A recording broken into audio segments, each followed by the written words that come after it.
Hello प्रिय छात्र एवं छात्राएं, मैं सत्यपाल गंगवार आज आप लोगों को पढ़ाने जा रहा हूँ class 9th math NCERT based. इसमें सबसे पहला अपना चैप्टर है संख्या पद्धति। संख्या पद्धति में प्रश्नावली 1.1 के मैं क्वेश्चन आप लोगों को आज करा रहा हूँ। इसमें सबसे पहले देखिए अपने लोग संख्या पद्धति में परमेय संख्या। सबसे पहले मैं आपको बताता हूँ कि परमेय संख्या क्या होती है। तो परमेय संख्या के बारे में देखिए, परमेय संख्या वे संख्याएँ जो P/Q के रूप में हों जहाँ P व Q पूर्णांक संख्याएं हों और Q डज नॉट जीरो हो, यानी कि Q का मान जीरो नहीं होना चाहिए, परमेय संख्याएं कहलाती हैं। जैसे एग्जाम्पल के तौर पर अपने लोग लिख सकते हैं शून्य। जैसे सबसे पहले जीरो हमारी एक परमेय संख्या होती है, क्योंकि जीरो के बटे अपने लोग एक लिख सकते हैं। ठीक है, तो जीरो एक परमेय संख्या है। एक भी हमारे पास एक परमेय संख्या है, 1/2 भी परमेय संख्या है। अगर हमसे कही जाए कि √4, तो √4 भी हमारे पास एक परमेय संख्या है, क्योंकि √4 का मान जब हम निकालेंगे तो इसका मान 2 आएगा और 2 को बटे कितने लिख सकते हैं, 1 लिख सकते हैं। ठीक है, तो इस तरीके से ये हमारी सभी क्या है, परमेय संख्याएं हैं। अब क्वेश्चन अगली बात आती है कि अपरमेय संख्याएं। बच्चों, अपरमेय संख्याएं क्या होती हैं?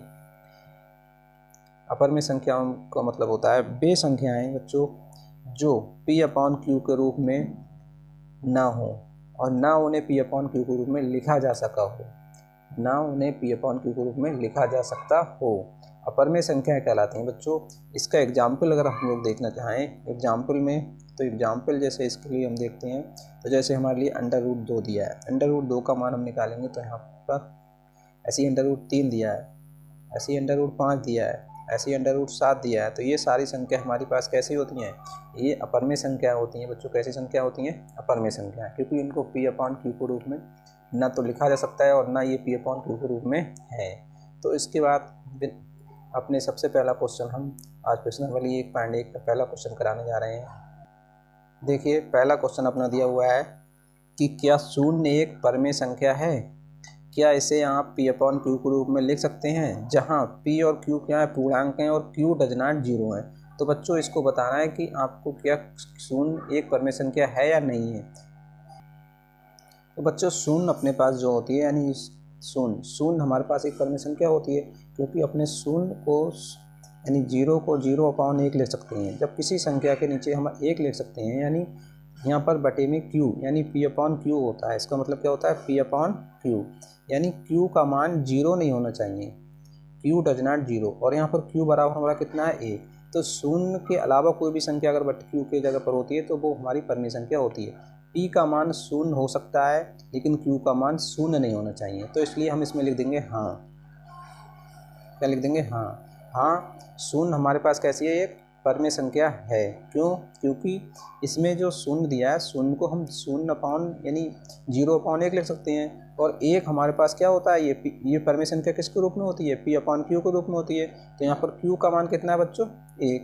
तो Q का मान जीरो नहीं होना चाहिए, Q का मान जीरो नहीं होना चाहिए। तो Q का मान हमारे पास कितना है? यहाँ पर 1। इसलिए हमारे पास ये कैसी है? एक परमेय संख्या है। तो इसमें यही लिखना है कि मतलब ये परमेय संख्या है या नहीं है। तो लिख देंगे बच्चों हाँ, शून्य एक परमेय संख्या है। ठीक है। अगला क्वेश्चन नंबर 2 दिया है बच्चों अपना कि 3 और 4 के बीच में 6 परमेय संख्याएं ज्ञात कीजिए।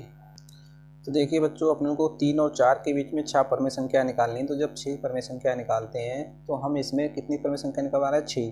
तो 6 परमेय संख्या जब निकालते हैं तो 6 में एक और जोड़ देते हैं, तो कितना हो जाएगा? 7। इस 7 संख्या से इन सभी संख्या, जैसे पहली संख्या हमारे पास दी है 3, तो 3 में 7 से गुणा कर देते हैं और 7 से भाग कर देते हैं। तो ये हो जाएगा हमारा 7 या 21 ऊपर और बटे हो जाएगा 7। इसी हिसाब से हमारा 4 संख्या दी है, तो 4 में भी हम क्या करते हैं? 7 से गुणा कर देते हैं और 7 से भाग।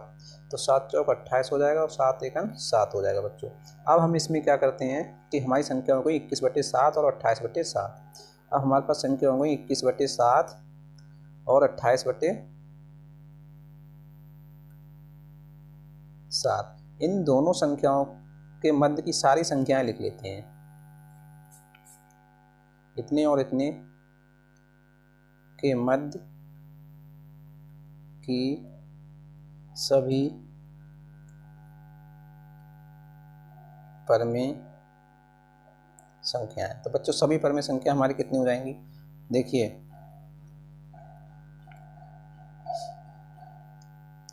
एक तो 21/7 ही दिया है हमें, इसके बाद कितनी आएगी बच्चों, ये 22 आएगी 7, फिर कितनी आएगी 23/7,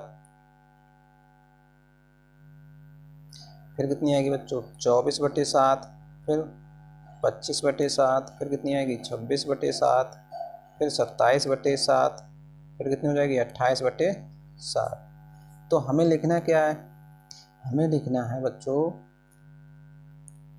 21/7 और 28/7 के मध्य की 6 परमेय संख्याएं।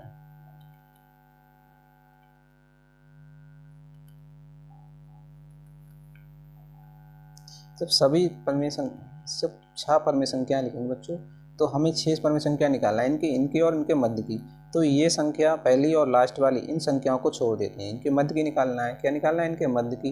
तो देखिए कितनी निकालना है, 6। तो 1 2 3 4 5 6, तो हमारे पास कितनी बची है 6। इन सभी संख्याओं को जो मध्य की बच रही है इनको लिख लेते हैं। तो हमारे पास कौन कौन सी बची, एक तो बची 22/7 और दूसरी बची हमारे पास कितनी बच्चों 23/7, 24/7, 25/7, 26/7, 27/7। तो 1 2 3 4 5 6, तो यही हमारी बच्चों इनकी मध्य की परमेय संख्या हो जाएंगी। देखिए अगला क्वेश्चन अपने पास बच्चों दिया है तीसरा, 3/5 और 4/5 के बीच 5 परमेय संख्याएं ज्ञात कीजिए। तो देखिए बच्चों 3/5 और 4/5 के बीच की 5 परमेय संख्याएं हम लोग कैसे निकालते हैं। तो 3/5 दिया हुआ है, तो इसको हम लोग कितना ले सकते हैं, यहाँ पर इसको हम लोग लिख सकते हैं 3.0 ले सकते हैं बच्चों, और बटे कितना है 5 का 5। तो इसको जब हल करेंगे तो पॉइंट यहाँ से जब हटाएंगे तो नीचे कितना आ जाएगा 0 आ जाएगा, तो ये हो जाएगा 30 और बटे 5। इसी हिसाब से 4/5 दिया हुआ है, इसको हम कितना ले सकते हैं बच्चों 4.0 ले सकते हैं और बटे 5। पॉइंट आएंगे तो नीचे 0 आ जाएगा, तो ऊपर कितना हो जाएगा 40/50 बच्चों। अब आगे देखिए इसको हम क्या करते हैं, ये 40/50 हो गया, और ये कितना हो गया बच्चों, वो ये सॉरी बच्चों ये 30/50 हो गया, और ये हो गया 40/50। तो इनके बीच की सभी संख्याएं लिख लो, इनके बीच की सभी परमेय संख्याएं। तो सभी परमेय संख्याएं लिखेंगे बच्चों यहाँ से, तो हमारी कितनी हो जाएंगी वो देखिए, ये हमारे पास निकल के आ जाएंगी 30/50 तो है ही, फिर कितना हो जाएगा बच्चों 31/50 हो जाएगा, फिर 32/50 हो जाएगा, फिर 33/50 हो जाएगा, फिर 34/50 हो जाएगा बच्चों, फिर 35/50 हो जाएगा, फिर 36/50 हो जाएगा, फिर 37/50 हो जाएगा, फिर 38/50 हो जाएगा, फिर 39/50 हो जाएगा, और लास्ट संख्या कितनी है अपनी 40/50। तो इनके बीच की हमें कितनी संख्या लिखनी है 5। तो देखिए 30/50 और 40/50 के बीच की 5 परमेय संख्याएं।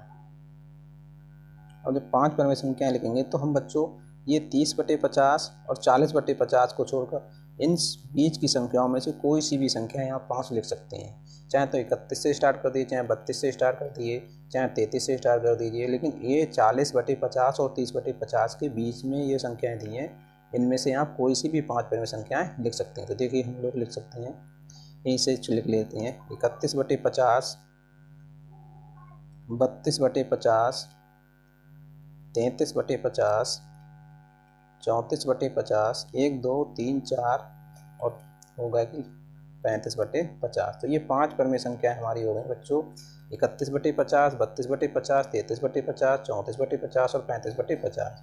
तो ये देखिए बच्चों अगला अपना क्वेश्चन है 4, नीचे दिए गए कथन सत्य हैं अथवा असत्य कारण के साथ अपने उत्तर दीजिए। तो सबसे पहला पॉइंट इसमें दिया हुआ है, एक प्रत्येक प्राकृत संख्या एक पूर्ण संख्या होती है।